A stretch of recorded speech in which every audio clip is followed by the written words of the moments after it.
তো ওই মসজিদ থেকে নামাজ পড়ে বাইর হইলাম, এক ভাই খপ করে হাতটা ধরলো, ভাই আসসালামু আলাইকুম। ওয়ালাইকুম সালাম। ভাই আপনার নামাজ তো সহি হাদিস মতো হয় নাই, মাযহাবীদের মতো হয়েছে। আমি বললাম ভাই সহি হাদিস কি আর মাযহাবী কি, আমি তো এটা বুঝি না। কয় আপনার সহি হাদিস বুঝেন না? আমি বললাম না। কয় সহি হাদিস মানে নবী করিম সাল্লাল্লাহু আলাইহি সাল্লাম যেভাবে নামাজ পড়ছে সেইটা।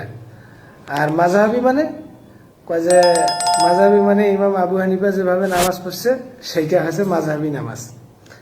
ভালো কথা। তাহলে ভাই মাযহাবী আর এই যে সহি হাদিস এর ভিতরে তফাৎ কি আছে নাকি? বলে হ্যাঁ তফাৎ আছে। তখন উনি ওনার পিঠে একটা ব্যাগ ছিল, ব্যাগ থেকে বাইর করলো একখান বই।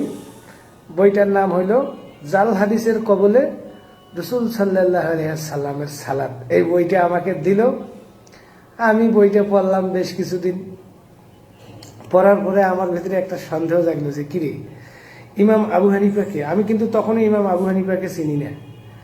পরে ইমাম আবু হানিফার অনুসন্ধান করলাম, যে দেখলাম যে ইমাম আবু হানিফাকে। পরে দেখলাম যে এই বইটা যে লেখছে জাল হাদিসের কবলে রাসূল সাল্লাল্লাহু আলাইহি সাল্লামের সালাত, সে একবারে একটা ডাহা বাটপার। কারণ ইমাম আবু হানিফার সম্পর্কে তার বিন্দুমাত্র ধারণাও নাই। যাই হোক, এরকম অসংখ্য মানুষ যারা মাযহাব এবং লামাযহাব, মাযহাবিও না লামাযহাবিও না, সাধারণ সহজ সরল মুসলমান, এদেরকে তারা এইভাবে প্যাকেট করে, কয় যে ভাই আপনার নামাজ তো সহি হাদিস অনুযায়ী হয় নাই, হয়েছে মাযহাবী নামাজ। এভাবে কইয়া ওই মনটা ভুলাই দেয়। যাই হোক, আমি এই জিনিসটা বুঝলাম যে আসলে কিভাবে মানুষকে এইভাবে পেছে ফেলায়।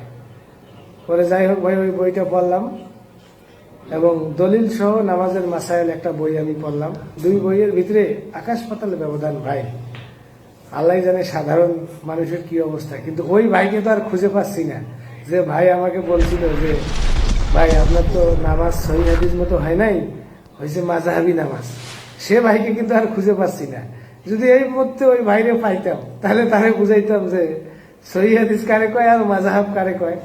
আর সে তো এই মাযহাব কি জিনিস এটাও জানে না, সে নিজেও জানে না, আমাকেও একরকম ভাবে একটা বুঝ দিয়ে দিল। তো যাই হোক ভাই, এরকম বুঝ অনেক মানুষই দেয়, এগুলা থেকে সাবধান থাকেন। ওলামায়ে কেরাম আমাদেরকে যেভাবে শিক্ষা দিয়েছেন এটা কোনো অবস্থাতেই ভুল না, এটাই সহি।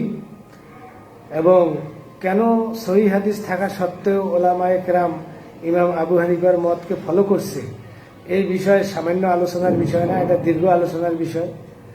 এবং ইমাম আবু হানিফা তিনি ছিলেন তাবিঈদের যুগের মানুষ। ওই সময়কার যত ইমাম ছিল সবাই তাকে ইমামে আজম বলছে। সুতরাং এটা চারটিখানি কথা না যে একজন প্যান্ট শার্ট পরনেওয়ালা মানুষ হুট করে আমাকে বললো যে ভাই আপনার নামাজ তো সহি হাদিস অনুযায়ী হচ্ছে না, হচ্ছে আবু হানিফার মাযহাব অনুযায়ী। আর আপনি ফট করে ওইটা বাদ দিয়ে সহি হাদিসটা মাইনে দেবেন, এরকম কাজ যেন না হয়।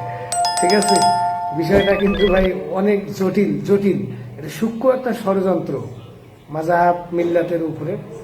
যাই হোক, এরকমই আর কি কথা, বেশি কথা না। আবার পরবর্তীতে এই বিষয়ে একটু কথা বলবো ইনশাআল্লাহ। আসসালামু আলাইকুম ওয়া রাহমাতুল্লাহ।